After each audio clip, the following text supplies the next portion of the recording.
আসসালামু আলাইকুম। সজীব ক্রিয়েটিভ স্টুডিওর পক্ষ থেকে সবাইকে স্বাগতম। আজকে আমাদের পডকাস্টের মূল বিষয়বস্তু হচ্ছে একটু ডিফারেন্ট টাইপের পডকাস্ট আমরা করতে যাচ্ছি। সেটা হচ্ছে ব্যাংকিং সফটওয়্যার নিয়ে। আমাদের এই ব্যাংকিং সফটওয়্যারে যে সম্ভাবনা এবং যে গ্রোথ এবং এটার যে চ্যালেঞ্জ আছে সেই বিষয়ে আমরা আজকে কথা বলবো। এবং আমাদের মাঝে যে গেস্ট রয়েছেন খুবই সুপরিচিত গেস্ট এবং আপনাদের ব্যাংকিং সেক্টরে এমন একজন ব্যক্তিত্ব যিনি দীর্ঘদিন ধরে ব্যাংকিং সেক্টরের সফটওয়্যার নিয়ে কাজ করছেন। সো আমার জন্য এটা একটা রিয়েলি একটা গর্বের বিষয় যে আমার একটা ছোট প্ল্যাটফর্মে আজকে অমল দত্ত রাজি হয়েছেন কথা বলার জন্য। So welcome Amal Dutta at Sajib creative studio. আজকে আমাদের এই যে ব্যাংকিং সফটওয়্যারে যে সম্ভাবনা এবং এই চ্যালেঞ্জ এবং এটার যে গ্রোথটা যে বাংলাদেশে, সেই বিষয়ে অমল দত্ত আমাদের মাঝে তার এক্সপার্টিস জিনিসটা তুলে ধরবেন। এখন আমরা যদি অমল দত্তর একটা সংক্ষিপ্ত ব্যাকগ্রাউন্ড তুলে ধরি, বর্তমানে তিনি ফ্লোরা সিস্টেমে এক্সিকিউটিভ ভাইস প্রেসিডেন্ট হিসেবে কর্মরত আছেন এবং দীর্ঘদিন ধরে 20 বছর ধরে ব্যাংকিং সফটওয়্যারের সাথে যুক্ত এবং বাংলাদেশে ব্যাংকিং সফটওয়্যারের ইন্ডাস্ট্রিতে তার নাম খুবই সুপরিচিত। এবং এছাড়াও উনি আইটিএলসিতে একজন আইটি লিডার এবং অ্যাডভাইজার হিসেবে যুক্ত আছেন। সো আপনারা এখানে বুঝতে পারছেন যে অমল দত্তর মাধ্যমে আমরা ব্যাংকিং যে সফটওয়্যারের বাংলাদেশের যে সেক্টরটা খুব ইমার্জিং সেক্টর, সেই সম্বন্ধে আমরা একটা ইনসাইট তুলে পারবো। এবং বিফোর আমি এই পডকাস্টের মূল বিষয়বস্তু যাওয়ার আগে আমি দর্শকদের কাছে একটা ছোট ডিসক্লেমার দিয়ে নিই। এটা হচ্ছে আমাদের এডুকেশনাল পারপাসের জন্য এবং আপনারা যদি আমাদের পডকাস্টটা ভালো লাগে অবশ্যই শেয়ার করবেন এবং আমার এই চ্যানেলটা সাবস্ক্রাইব করবেন। আপনাদের সহযোগিতার মাধ্যমেই আমি আমার এই পডকাস্টের মানটাকে আরো উন্নত করতে পারবো এবং বিভিন্ন রিনাউন্ড গেস্টকে আমার সামনে তুলে ধরতে পারবো, যেটার মাধ্যমে আপনারা অনেক বস্তুনিষ্ঠ যেই পডকাস্ট সেই সম্বন্ধে আপনারা আমি এখানে আমার এই চ্যানেলের মাধ্যমে আপনাদের কাছে তুলে ধরতে পারবো। So welcome Amal Dutta, thank you to accept my invitation. আজকে আমাদের যেই ব্যাংকিং সফটওয়্যার নিয়ে আপনি কথা বলবেন সেই বিষয়ে আমরা আসলে দর্শকদের মাঝে তুলে ধরতে চাচ্ছি। সো আজকে আমাদের যেহেতু আপনার দীর্ঘদিনের যে অভিজ্ঞতা, সেই অভিজ্ঞতার মাধ্যমে আমরা যেটা জানতে চাই এই পডকাস্টের মাধ্যমে, এই যে ব্যাংকিং সফটওয়্যার যে আমরা দেখতে পাচ্ছি বাংলাদেশের, আমার ডাটা মতে যে সফটওয়্যার ইন্ডাস্ট্রি যদি 2016 থেকে আমাদের দেশে প্রায় $400 মিলিয়ন ইন্ডাস্ট্রি আছে, তো এখন এটা বেড়ে প্রায় নিয়ারলি $1 বিলিয়ন একটা ইন্ডাস্ট্রি এবং এটা ব্যাংকিং সফটওয়্যারের একটা বড় অংশ এখানে যুক্ত আছে। তাহলে এই ইন্ডাস্ট্রিতে যে আমাদের যে গ্রোথটা হচ্ছে, এর সাথে সাথে আপনার এই চ্যালেঞ্জ গুলো কি কি, এই বিষয় যদি আমাদের দর্শকদের মাঝে একটু তুলে ধরেন। প্রথমে আমি থ্যাংক ইউ জানাচ্ছি সজীব ভাই, inviting me in your most popular Sajib creative studio. Thank you for your questions. Actually indigenous banking software হচ্ছে অনেক ব্যাপক আকারে একটা সফটওয়্যার, যেটাতে অনেক মডিউলস, ফাংশনালিটি এবং অনেক সিকিউরিটি এনফোর্সমেন্ট থাকে। আর সেটার মধ্যে লোকাল ব্যাংকিং প্র্যাকটিসের যে রুলস রেগুলেশনস আছে সেগুলা কমপ্লাই করতে হয়, কস্ট এফেক্টিভনেস হতে হয়, কাস্টমাইজেশন ক্যাপাবিলিটিস থাকতে হয়। আর এইসব কারণে কিন্তু আমরা কোর ব্যাংকিং সফটওয়্যার ডেভেলপ করার সময় বিভিন্ন রকমের চ্যালেঞ্জ ফেস করি। এর মধ্যে যেটা বলবো সেটা হচ্ছে limited research and development investment. একটা ব্যাংকিং সফটওয়্যার ডেভেলপ করার জন্য হিউজ রিসোর্সের প্রয়োজন এবং এই রিসোর্সটা ইনকর্পোরেট করতে হলে একটা রিসার্চ অ্যান্ড ডেভেলপমেন্ট সেন্টার অবশ্যই দরকার এবং এই রিসার্চ অ্যান্ড ডেভেলপমেন্ট আপনার হচ্ছে হিউজ ইনভেস্টমেন্ট করে কিন্তু এটাকে বিল্ড আপ করতে হয়। আর শুধু এই ডেভেলপমেন্ট সেন্টারে না, এই ডেভেলপমেন্ট সেন্টারে যে artificial intelligence, block chain, big data যে ব্যাংকিং সফটওয়্যারের মধ্যে ইনকর্পোরেট করতে হবে, তার জন্য একটা হিউজ ইনভেস্টমেন্ট এখানে দরকার হয়। সেটা একটা বড় চ্যালেঞ্জ। এরপরে আসি হচ্ছে গ্লোবাল সফটওয়্যার প্রোভাইডারে যে একটা কম্পিটিশন থাকে, লোকাল সফটওয়্যার প্লাস হচ্ছে গ্লোবাল সফটওয়্যার। এইখানে লোকাল সফটওয়্যার টিমনাস, ওরাকেল, এদের সাথে এরা গ্লোবাল সফটওয়্যার কোম্পানি, এরা কিন্তু কম্পিটিশন করতে হয়, কম্পিট করতে হয় হচ্ছে বাংলাদেশ মার্কেট প্লাস গ্লোবাল মার্কেটে। এখানে আরেকটা স্ট্রাগল ফেস করতে হয়, যেমন গ্লোবাল সফটওয়্যারে অনেক মডিউলস ফাংশনালিটি আছে যেটা লোকাল সফটওয়্যারে একটা গ্যাপ থাকার প্রবাবিলিটি থাকে, সেটাকে সেই জায়গাটায় একটা চ্যালেঞ্জ থাকে। এরপরে হচ্ছে রেগুলেটরি ফ্রেমওয়ার্কস যদি বলি আমি, এখানের মধ্যে বাংলাদেশ ব্যাংকের যে সেন্ট্রাল ব্যাংক রেগুলেটরি আছে সেটাকে কমপ্লাই করতে হয়। তারপর হচ্ছে বেসেল 3, আইএফআরএস। আইএফআরএস হচ্ছে ইন্টারন্যাশনাল ফাইন্যান্সিয়াল রিপোর্টিং স্ট্যান্ডার্ড, এটার স্ট্যান্ডার্ড মেনটেন করে এটা করতে হয়। তারপর হচ্ছে এএমএল সিস্টেমের সাথে অ্যাডভান্স এএমএল সিস্টেম যেটা, সেটাকে ইনকর্পোরেট করতে হবে। এই ধরনের জিনিসগুলো কিন্তু অনেকটা চ্যালেঞ্জ হিসেবে নিতে হবে, কারণ হচ্ছে গ্লোবাল সফটওয়্যার কোম্পানি যারা, তারা কিন্তু এগুলা ইজিলি প্রোভাইড করছে, তাদের ইজিলি এগুলা অ্যাভেলেবল আছে, যে এটা লোকাল সফটওয়্যার কোম্পানি এইগুলো ইনকর্পোরেট করার জন্য চ্যালেঞ্জ ফেস করে। এরপরে আসি হচ্ছে সিকিউরিটি কনসার্নে। ইদানিংকালে কিন্তু সাইবার সিকিউরিটি থ্রেটটা কিন্তু অনেক বেশি আকারে ধারণ করছে, যেটা লোকাল সফটওয়্যার কোম্পানি একটা চ্যালেঞ্জ হিসেবে নিচ্ছে, কারণ ডে বাই ডে এটার যে প্রবাবিলিটিটা বাড়তেছে, সেটার যে অ্যাডভান্স প্রোটেকশন মেকানিজম এখানে ইনকর্পোরেট করতে হবে, সেটাকে একটা চ্যালেঞ্জ হিসেবে নিতে হচ্ছে। এরপরে আসি যে ইন্টারন্যাশনাল সার্টিফিকেশন যদি আমি বলি, এখানে কিন্তু গ্লোবাল সফটওয়্যার কোম্পানির এরা ইন্টারন্যাশনাল সার্টিফিকেশন গুলা খুব অ্যাচিভ করে নেয়, যেমন পিসিআই ডিএসএস, আইএসও 27001, এই সার্টিফিকেশন গুলা এদের রেডিলি অ্যাভেলেবল থাকে। আর এরপরে আসি যদি ট্যালেন্ট পার্সনের যে একটা গ্যাপ, এটা যে একটা বড় চ্যালেঞ্জ, সেটা এখানে কিন্তু ফেস করতে হয়।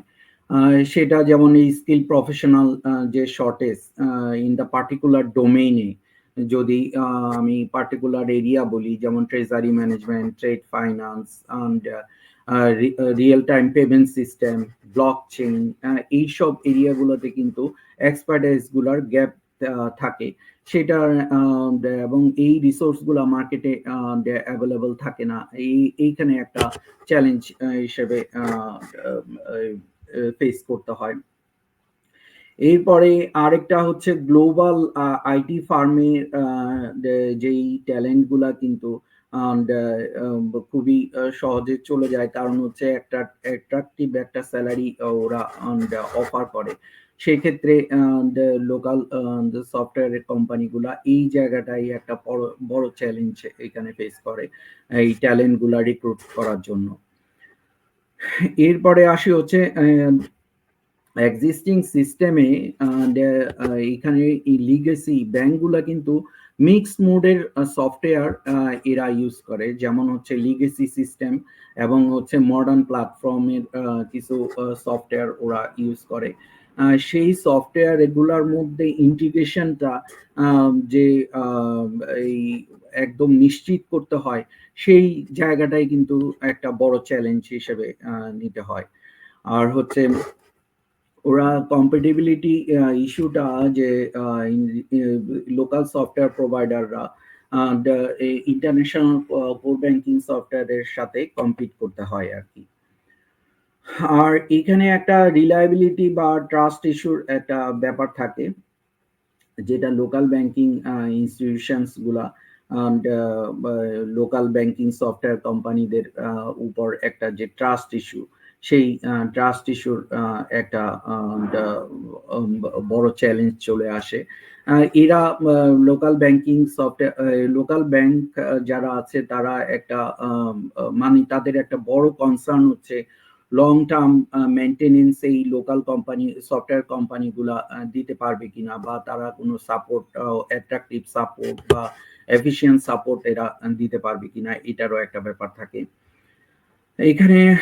হচ্ছে যদি স্কেলেবিলিটির কথা বলি, স্কেলেবিলিটিটা অনেকটা লোকাল সফটওয়্যার কোম্পানিকে এটা একটা বড় চ্যালেঞ্জ হিসেবে নিতে হবে এখানে। কারণ হচ্ছে ব্যাংকে যদি লার্জ টাইপের ব্যাংক হয় এবং huge number of transaction volume হয়, এই জায়গাটাই কিন্তু বড় চ্যালেঞ্জ যে এইটা মাল্টিপল ব্রাঞ্চ হলে এটা ইজিলি বা স্মুথলি এটাকে কম্পাটিবিলিটি করা যায় কিনা, সেটার একটা বড় চ্যালেঞ্জ ফেস করতে হয়।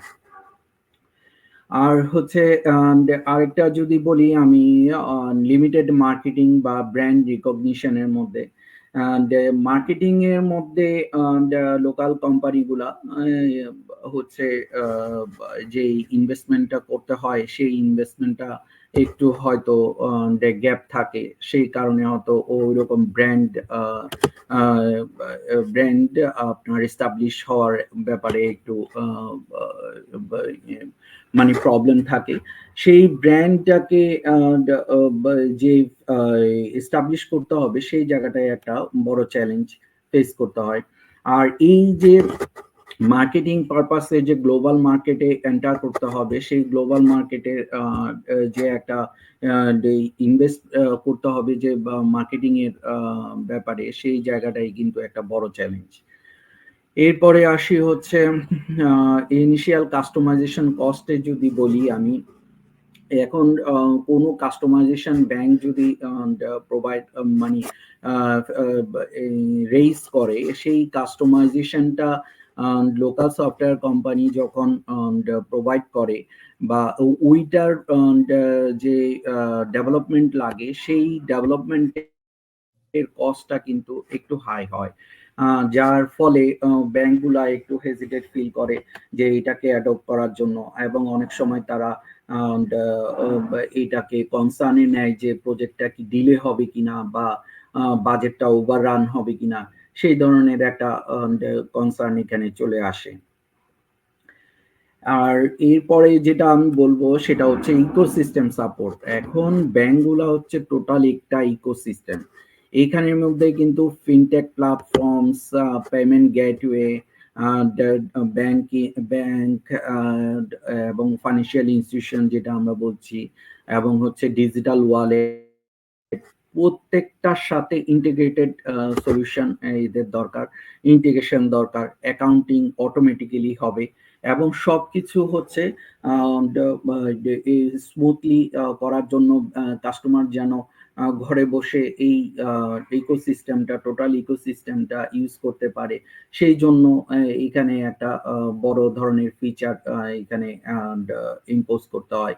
সেই ফিচারটা অ্যাডাপ্ট করার জন্য এইখানে একটা ইনভেস্ট করতে হয়, হিউজ ইনভেস্ট, এবং প্রত্যেকটা এই এন্টিটির সাথে যে ইন্টিগ্রেশন, সেই ইন্টিগ্রেশনের মধ্যে একটা বড় চ্যালেঞ্জ ফেস করতে হয় সফটওয়্যার কোম্পানিগুলার বা ফাইন্যান্সিয়াল ইনস্টিটিউশনগুলোর মধ্যে। এরপরে আরেকটা যেটা থাকবে সেটা হচ্ছে ক্লাউড সার্ভিসের মধ্যে এবং নেটিভের মধ্যে যে ইন্টিগ্রেশন, সেই ক্লাউড সার্ভিস এবং নেটিভের যে সিকিউরিটি মেনটেন করে ইন্টিগ্রেশনটা করা, সেই জায়গাটা একটা বড় চ্যালেঞ্জ। আর এখানে হচ্ছে যে চেঞ্জটা আসে ব্যাংক এমপ্লয়িজ এবং হচ্ছে ম্যানেজমেন্ট, সেই চেঞ্জটা লোকাল সফটওয়্যার কোম্পানিগুলা ঠিক মতো করে দিতে পারবে কিনা, এইটা তাদের একটা বড় মানে কনসার্ন হয়ে থাকে, এবং সেই কনসার্নটা কিন্তু লোকাল সফটওয়্যার প্রোভাইডার যারা আছে তাদের একটা এটা বড় রকমের একটা চ্যালেঞ্জ ফেস করতে হয় আর কি। সো থ্যাংক ইউ অমর দত্ত। তা আমাদের চমৎকার ভাবে আমাদের এই যে লোকাল সফটওয়্যার ইন্ডাস্ট্রি যেই এই চ্যালেঞ্জ গুলো সেগুলো খুব সুন্দরভাবে আমাদের মাঝে এবং দর্শকদের মাঝে তুলে ধরার জন্য, এটা আমি জানি এটা অনেক কমপ্লেক্স ম্যাটার। তাহলে আমি একটু যে জিনিসটা আপনার কাছে জানতে চাচ্ছি, যে এই যে চ্যালেঞ্জ গুলো কিভাবে আপনারা এই চ্যালেঞ্জ গুলো মোকাবেলা করছেন। এখনো তো ধরেন বাংলাদেশে প্রচুর ব্যাংকে লোকাল সফটওয়্যার ইন্ডাস্ট্রি এখন সাপোর্ট দিচ্ছে। সো এই চ্যালেঞ্জ গুলো কিভাবে মোকাবেলা করা হচ্ছে এটা সম্বন্ধে যদি আমাদের দর্শকদের এবং এই ইন্ডাস্ট্রি যারা আছেন তাদেরকে যদি একটু তুলে ধরেন। হ্যাঁ, আসলে চ্যালেঞ্জ তো যে কোনো সেক্টরে থাকেই। তো এই চ্যালেঞ্জগুলা কিন্তু আমাদের মোকাবেলা করতেই হয়।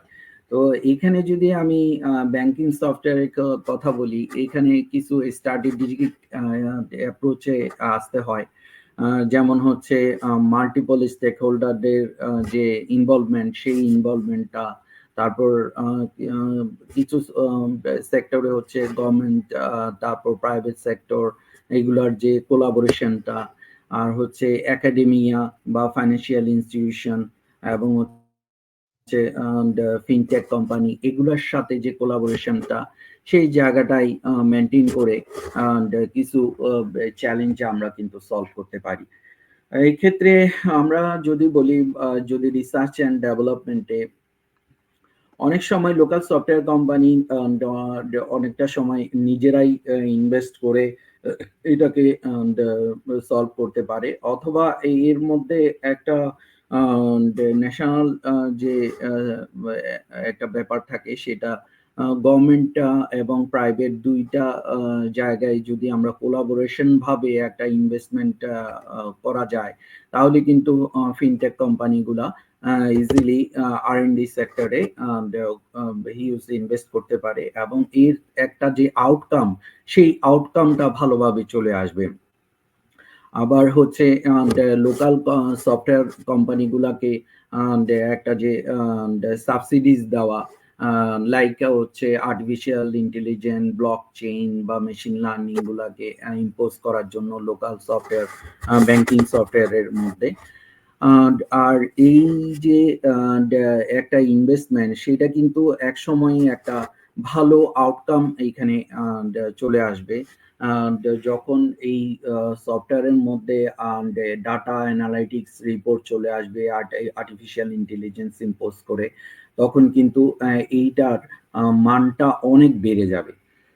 আর এরপরে হচ্ছে কোলাবোরেশন উইথ একাডেমিয়া, যেমন আমরা ফিনটেক কোম্পানিগুলা আর হচ্ছে ইউনিভার্সিটির যে প্রাইভেট পাবলিক যে ইউনিভার্সিটিগুলো আছে, তাদের স্টুডেন্টের একটা স্কোপ ক্রিয়েট করে দেওয়া।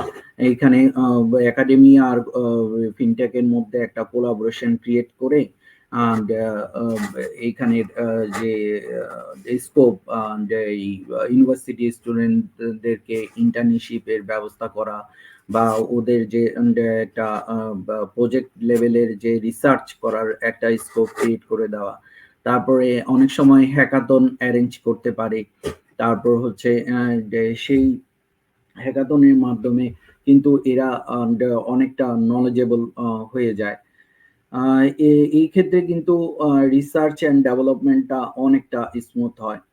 এরপরে যেটা আমি বলবো, মানে গ্লোবাল সফটওয়্যার প্রোভাইডারের সাথে যে কম্পিটিশন করবে, সেখানের মধ্যে যেই পার্টিকুলার এরিয়াগুলো আছে, সেই এরিয়াগুলাতে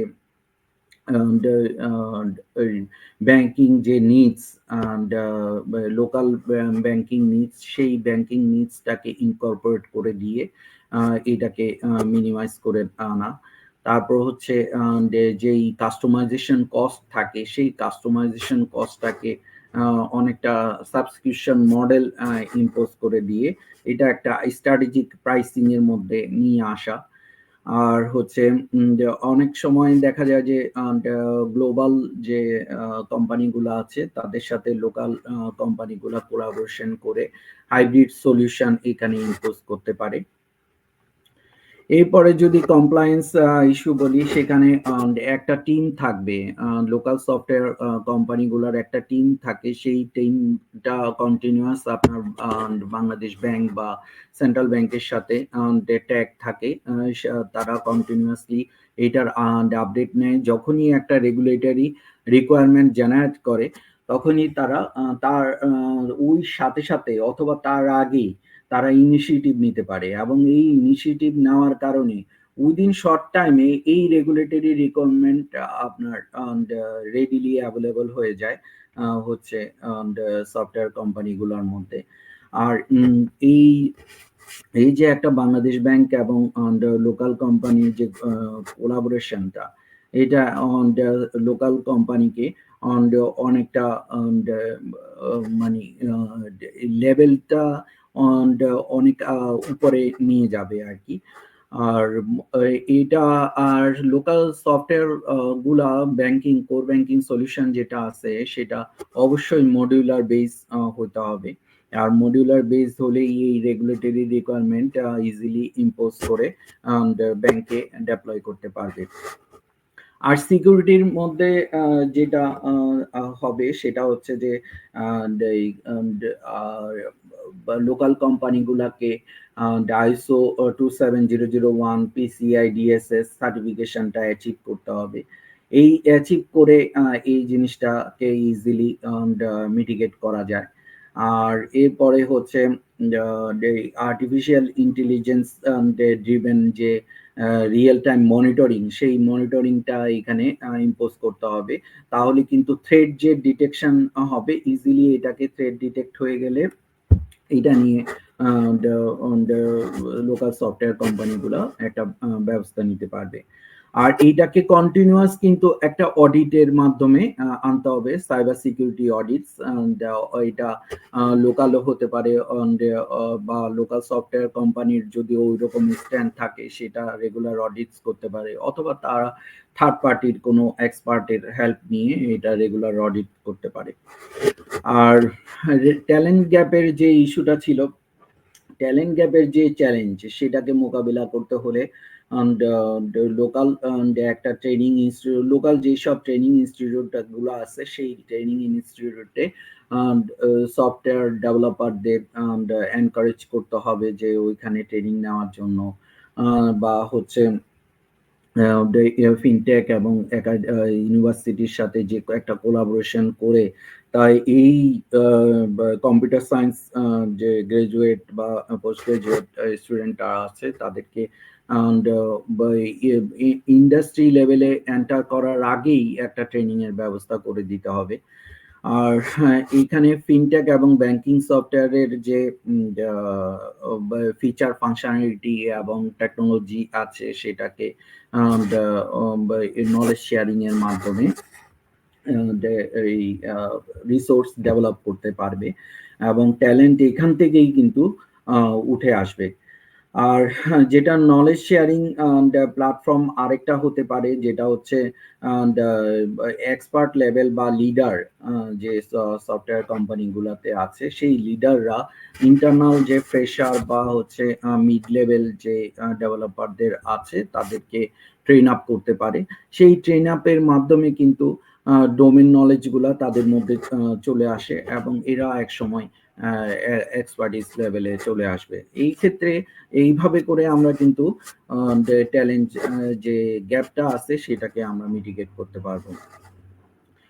এরপরে আসি হচ্ছে এক্সিস্টিং সিস্টেমে। এই এক্সিস্টিং সিস্টেমে আমি আগেই যেটা বলেছি যে ফিনটেক,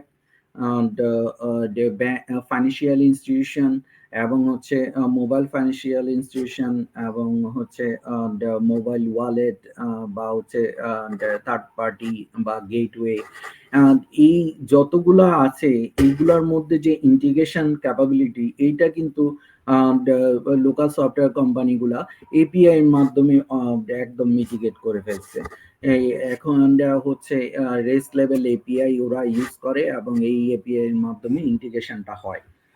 আর এই ক্ষেত্রে এপিআই এর যে মিডলওয়্যার, এই মিডলওয়্যার কিন্তু একটা কোর ব্যাংকিং সলিউশন এবং থার্ড পার্টি যে ফাইন্যান্সিয়াল ইনস্টিটিউশন, ওই মোবাইল ফাইন্যান্সিয়াল ইনস্টিটিউশন বা গেটওয়ে আছে, তাদের মধ্যে একটা ব্রিজের মতো কাজ করে, যাতে ইজিলি কমিউনিকেট করে ইন্টিগ্রেশন করা যায় এবং ওর মাধ্যমে হচ্ছে যত ধরনের অ্যাকাউন্টিং দরকার সেই অ্যাকাউন্টিং গুলা কোর ব্যাংকিং এর মধ্যে চলে আসে।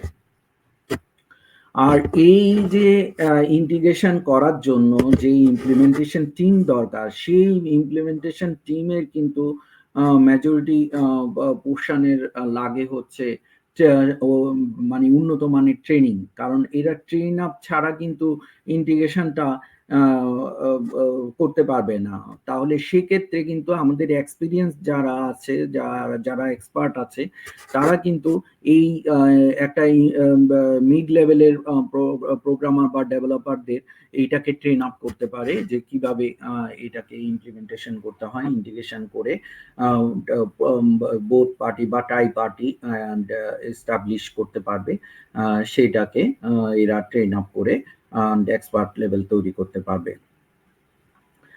আর হচ্ছে রিলায়েবিলিটি বা ট্রাস্ট ইস্যুর যে একটা ব্যাপার থাকে, সেই ট্রাস্ট ইস্যুটা লোকাল সফটওয়্যার কোম্পানি গুলা ইদানিংকালে তাদের যে সাকসেস স্টোরিজ গুলো আছে সেটা তারা ব্যাংকিং ক্লায়েন্টস গুলাকে শেয়ার করতে পারে। তারা যে সার্টিফিকেশন আছে, ইন্টারন্যাশনাল সার্টিফিকেশন বা গ্লোবাল সার্টিফিকেশন যেটাই আমরা বলি না কেন, সেই সার্টিফিকেশন গুলা যেগুলো অ্যাচিভ করা হচ্ছে সেগুলাকে ক্লায়েন্ট এন্ডে এক্সপোজ করতে পারবে। সেই এক্সপোজের মাধ্যমেই কিন্তু এই ট্রাস্ট ইস্যুটা মিটিগেট হয়ে যাবে। আর হচ্ছে কাস্টমারের যে একটা সাপোর্ট লেভেলের চ্যালেঞ্জ বা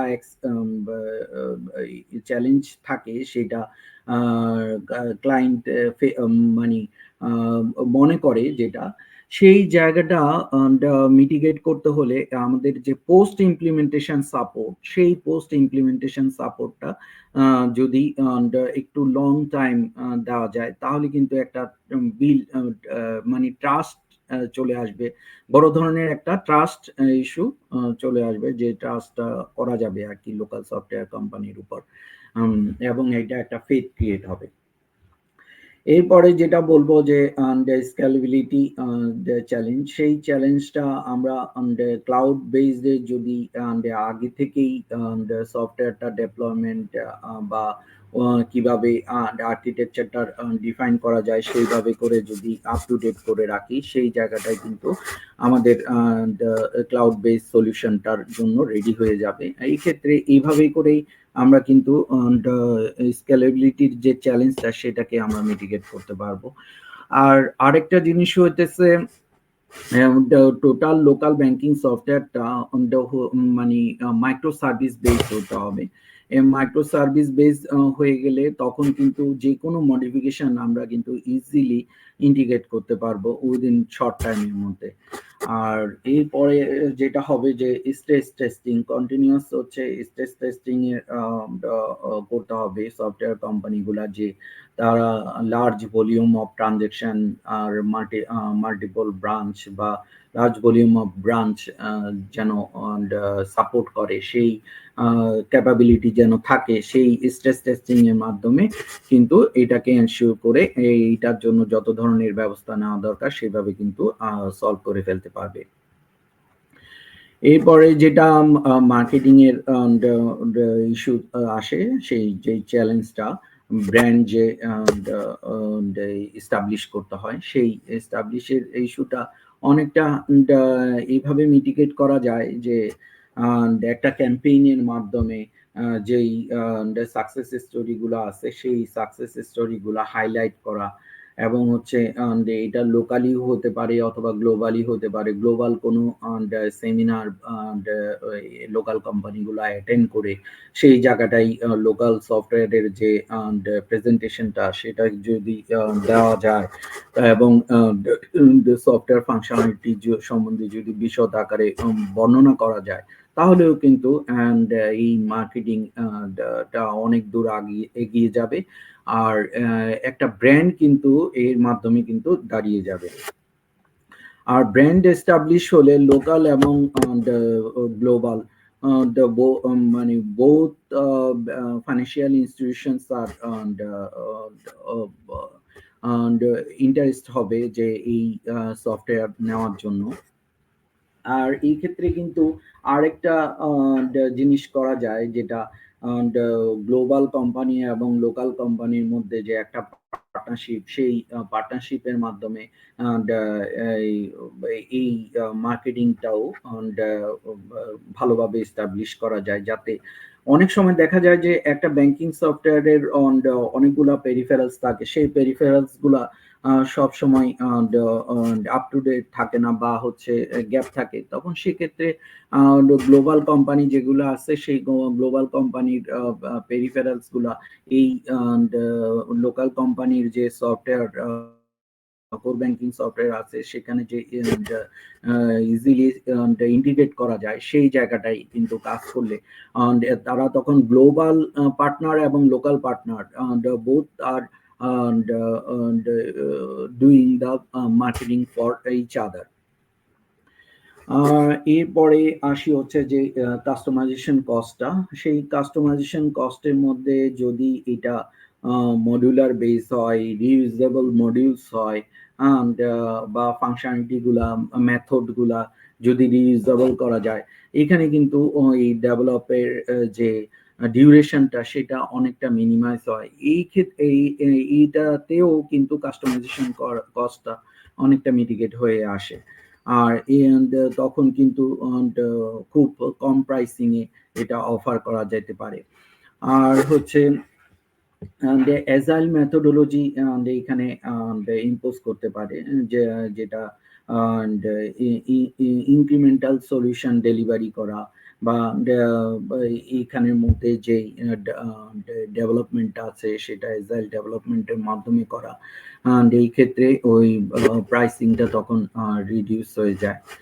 আর এরপরে হচ্ছে যে ফ্লেক্সিবল ফাইন্যান্সিং যদি বলি, তাদেরকে একটা ইনস্টলমেন্ট বেসড পেমেন্ট মডেলের মধ্যে যদি অফার করা যায় ব্যাংকগুলোকে, তো তখন ব্যাংকগুলা হয়তো অ্যাট্রাকটিভ ফিল করতে পারে লোকাল সফটওয়্যার কোম্পানির যে local solution, core banking solution আছে সেটার উপর। এরপরে যেটা বলবো সেটা হচ্ছে ইকোসিস্টেম সাপোর্ট। ইকোসিস্টেমের মধ্যে যেই টাই পার্টি বা 4 পার্টি থাকে, যে fintech firms, payment gateway provider, digital wallet service, সবগুলার মধ্যে যে একটা ইন্টিগ্রেশন, সেটা যেন পার্টনারের মাধ্যমে, পার্টনারশিপ বিল্ড আপের মাধ্যমে এটা করতে পারে। সেই ক্ষেত্রেও কিন্তু এই জায়গাটাই যে একটা চ্যালেঞ্জ ফেস করা, সেই চ্যালেঞ্জটা তখন আর থাকে না। আর এটা তখন ওপেন ইকোসিস্টেম হয়ে যায়। আর এই এক্সপিরিয়েন্স বা এইগুলা যখন এস্টাবলিশ হয়ে যায় কোনো ব্যাংকে বা কোনো জায়গায় এই লোকাল ফিনটেক কোম্পানির সাথে, তখন কিন্তু এটা পরবর্তীতে অন্য কোনো ব্যাংক বা ফাইন্যান্সিয়াল ইনস্টিটিউশনে দেওয়ার জন্য এটা খুব ইজি ওয়েতে দেওয়া যায়। আর ক্লাউড পার্টনারশিপের যদি আমি বলি, ক্লাউড পার্টনারশিপ এবং লোকাল সফটওয়্যার কোম্পানিগুলা এদের সাথে একটা কোলাবোরেশন করে ইনিশিয়াল লেভেল থেকেই যে সফটওয়্যার কোর ব্যাংকিং সফটওয়্যারটা ক্লাউডের মধ্যে চলে কিনা সেটা একটা টেস্টিং করা। এই টেস্টিং এর মাধ্যমে কিন্তু সফটওয়্যারটা আপ টু দা মার্ক চলে আসে এবং এটা ক্লাউড বেসে চলে আসবে। অ্যাকচুয়ালি ক্লাউড বেসড এর মধ্যে এখন কিন্তু লোকাল ব্যাংকিং সফটওয়্যার, যেটা আমাদের সেন্ট্রাল ব্যাংকের যে রেগুলেটরি, সেটা কিন্তু ক্লাউড বেসড ডেপ্লয় করা মানে রেস্ট্রিকশন আছে ক্লাউড বেসডে।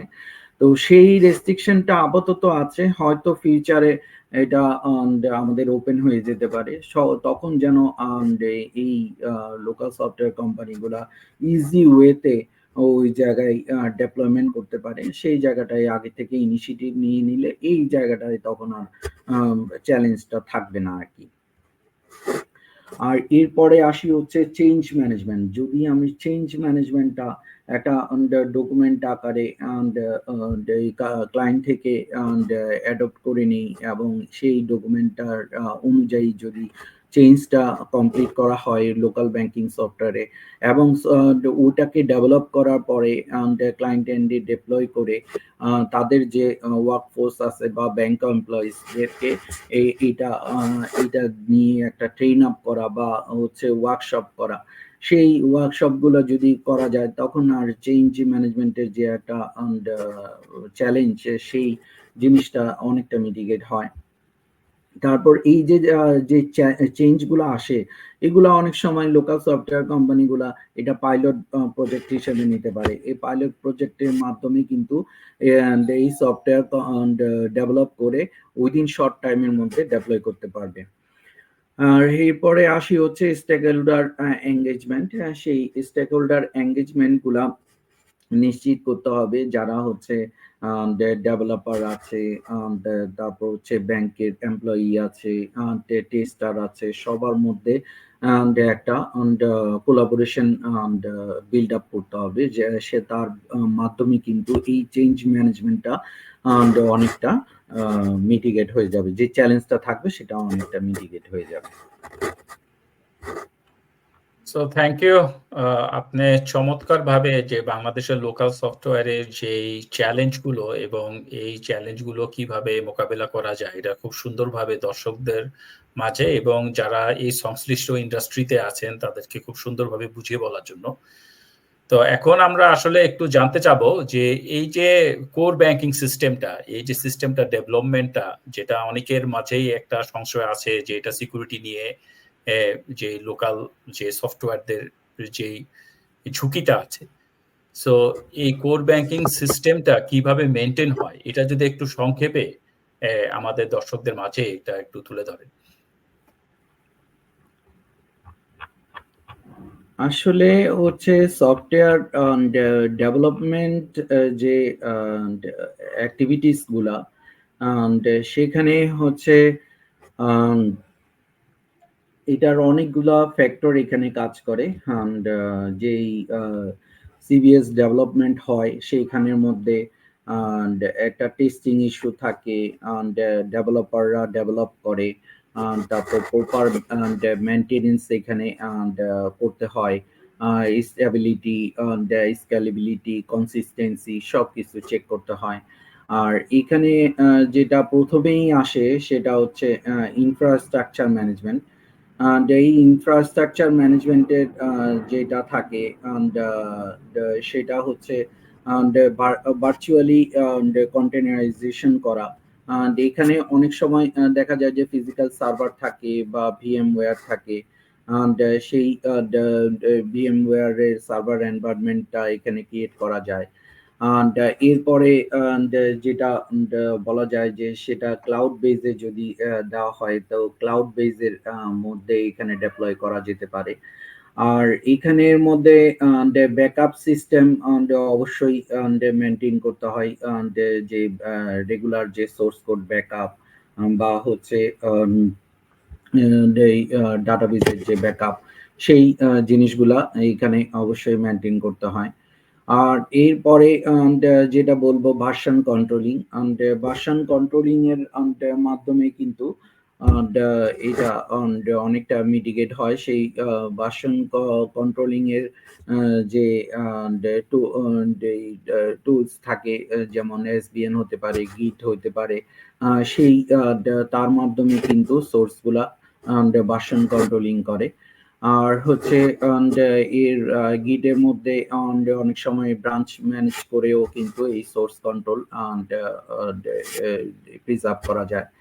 আর হচ্ছে কোডগুলোকে এক্সপার্ট দ্বারা বা টিম লিডার দ্বারা হচ্ছে রিভিউ করা, এবং সেই রিভিউর মাধ্যমে তখন এইটাকে ডিটেক্ট করা যায় যে সোর্সগুলা কি actually up to the mark হয়েছে কিনা, তাদের মধ্যে কোনো সিকিউরিটি ইস্যু আছে কিনা, সবকিছু তখন এখানে ডিটেক্ট হয়ে যায়।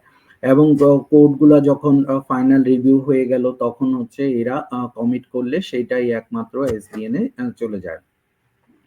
আর এইখানে অন দ্য অটোমেটেড টেস্টিং এর মাধ্যমে যেটা হবে সেটা হচ্ছে the unit testing and the integration testing, আর হচ্ছে পারফরমেন্স টেস্টিং, রিগ্রেশন টেস্টিং। এখানে ইউনিট টেস্টিং এর মাধ্যমে কিন্তু ভেরিফাই করে যে টোটাল সবগুলো ফাংশনালিটি ঠিক মতো কাজ করতেছে কিনা। ইন্টিগ্রেশন টেস্টিং এর মাধ্যমে ওর যে ফিচার ফাংশনালিটি গুলো আছে এক্সিস্টিং কম্পোনেন্টস এর সাথে সেগুলো ঠিক মতো কাজ করতেছে কিনা, তখন এটা ডিটেক্ট করা যায়। আর পারফরমেন্স টেস্টিং অবশ্যই এটা কোনো টুলস বা কোনো থার্ড পার্টি দিয়েও কিন্তু এটাকে টেস্ট করা যায় যে এটা একটা যে লার্জ ভলিউম অফ ট্রানজেকশন সেটা এই কোর ব্যাংকিং সিস্টেমে সাপোর্ট করছে কিনা, সেই টেস্টিং এর মাধ্যমেও এটা করা যাবে। নেক্সট যে রিগ্রেশন টেস্টিং হয় সেটা যে এক্সিস্টিং ফিচারের যে কোনো কিছু গ্যাপ আছে কিনা সেটা তখন এখানে চলে আসে। এটা অনেক সময় টুলস দিয়েও করতে পারে অথবা ম্যানুয়ালিও করা যায় আর কি।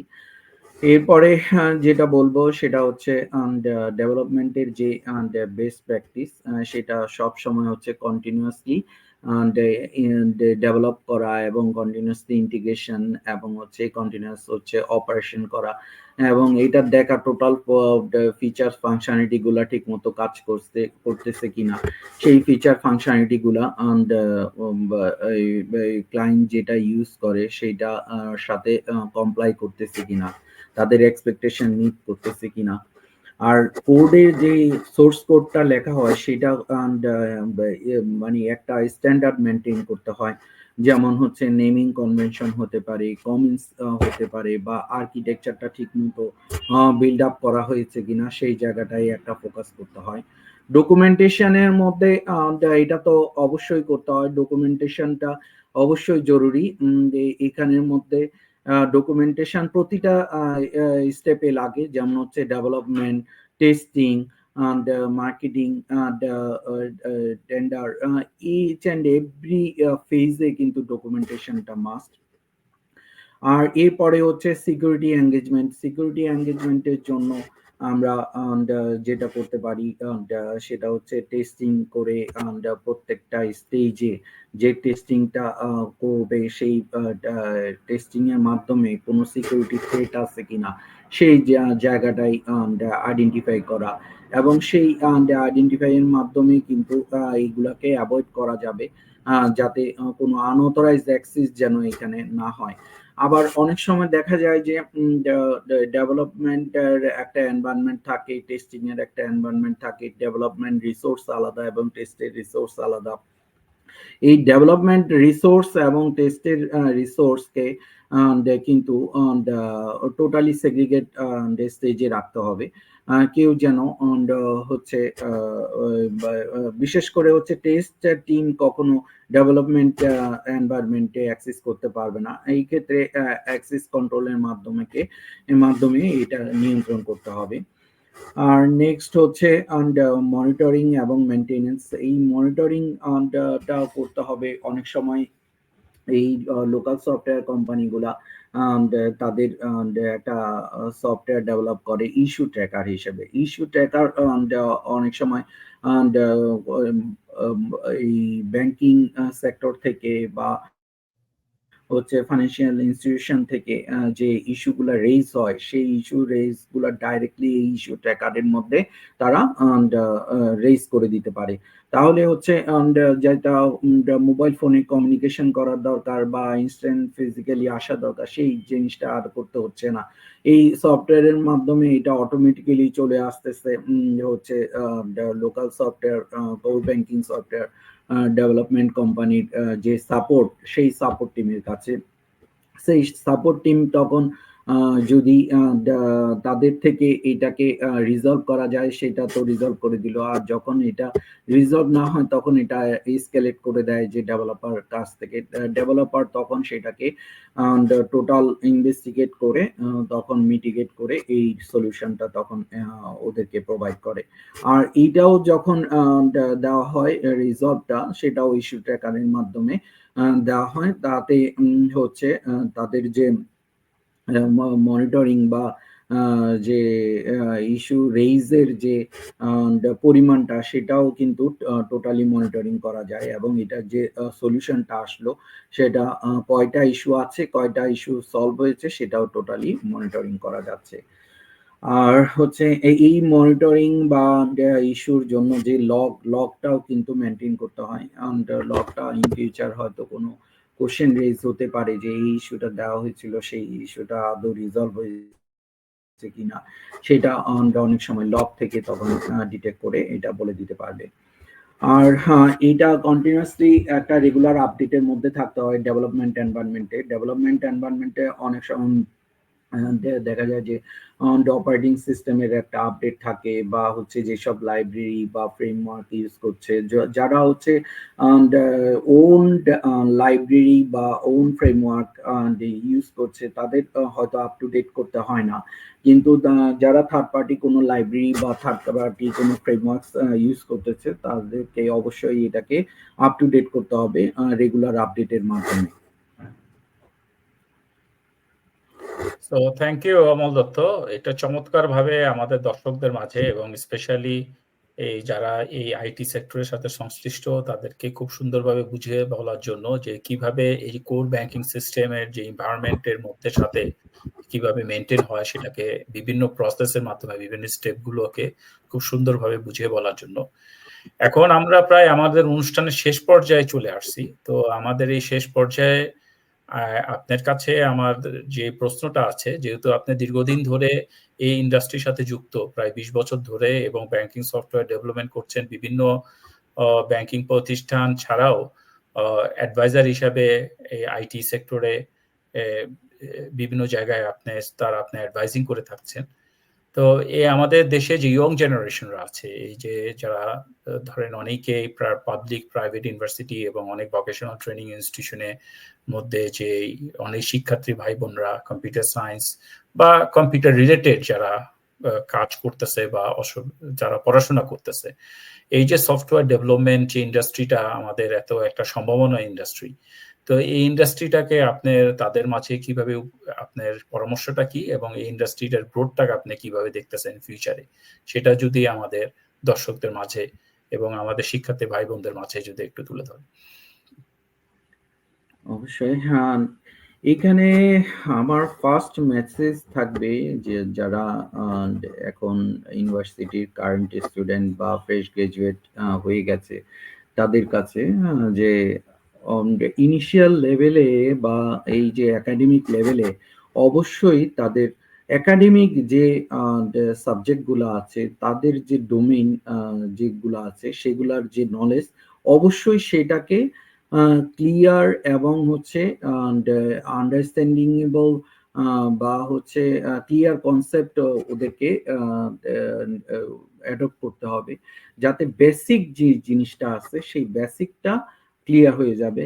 তারা যে সাবজেক্টগুলো স্টাডি করতেছে সেই স্টাডিগুলো যেন প্রপার হয়, এবং এই ল্যাঙ্গুয়েজ বলেন বা হচ্ছে ডোমেন নলেজ বলেন, কম্পিউটার সফটওয়্যার ডেভেলপমেন্টের সাথে রিলেটেড সেই ডোমেন নলেজগুলো যেন বেসিক কনসেপ্টটা তাদের গ্যাদার করে নেয়।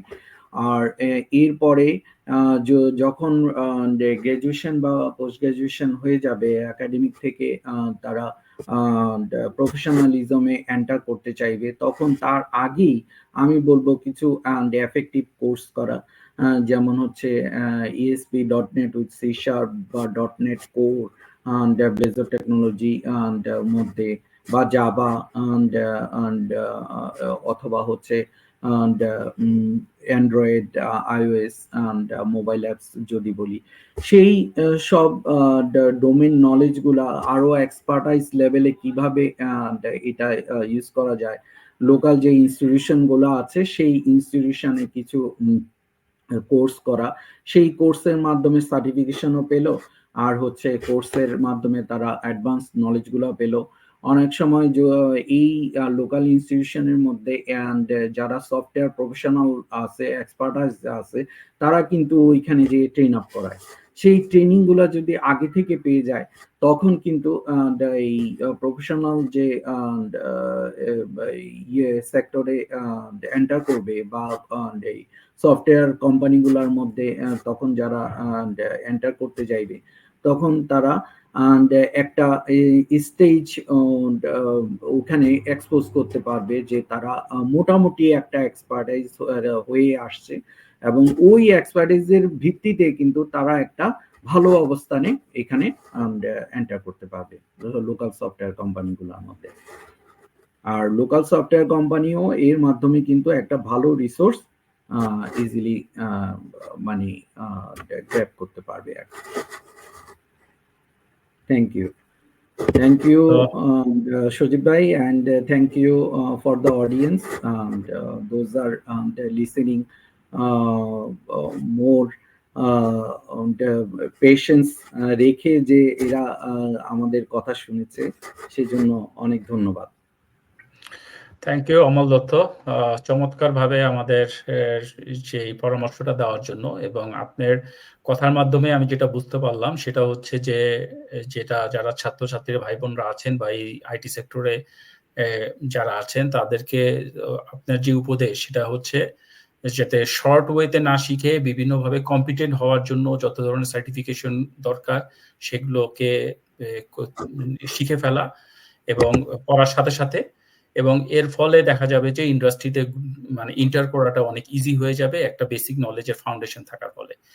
সো আমরা যদি এই জিনিসটা আমাদের পার্শ্ববর্তী দেশ ইন্ডিয়ার কথা যদি আমরা চিন্তা করি, যে এই যে দক্ষ জনশক্তির ডেভেলপমেন্টের মাধ্যমে একটা $200 বিলিয়ন একটা ইন্ডাস্ট্রি তারা আইটি সেক্টরে গ্রো করতে পারছে। তো বাংলাদেশে যেহেতু অনেক ইয়ং জেনারেশন আছে এবং অনেক দক্ষ এবং স্মার্ট ছেলেপেলে আছে, তো আমরা মনে করি আমাদের পডকাস্টের মাধ্যমে এই উপদেশের মাধ্যমে তারা যদি নিজেদেরকে তৈরি করে তাহলে এই সেক্টরটা একটা অনেক সম্ভাবনার সেক্টর তৈরি হবে এবং যেটা আমাদের এই নতুন বাংলাদেশ গড়তে একটা অনেক ভূমিকা পালন করবে। এবং আমি আবার বলছি, আমার এই পডকাস্ট যদি ভালো লাগে অবশ্যই যাতে আপনারা বেশি বেশি করে শেয়ার করেন এবং আমার চ্যানেলটা সাবস্ক্রাইব করেন। এবং আমি আবার বলবো, যারা আমাদের এই পডকাস্টে দেখছেন বিভিন্ন আইটি সেক্টরের লোকজন আছেন, তারা যদি এই যে অমল দত্তর সাথে কোলাবোরেশন করার জন্য আপনারা ইন্টারেস্ট থাকেন, তাহলে আমার ডিসক্রিপশন বক্সে উনির ইমেল নাম্বারটা আমি দিয়ে দিব, তা সেখানে আপনারা যোগাযোগ করতে পারবেন।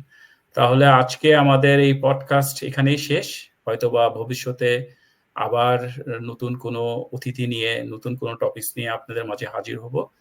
আমাদের এই পডকাস্টটা ভালো লাগলে অবশ্যই শেয়ার করবেন এবং আমার চ্যানেলটা সাবস্ক্রাইব করবেন। আল্লাহ হাফেজ।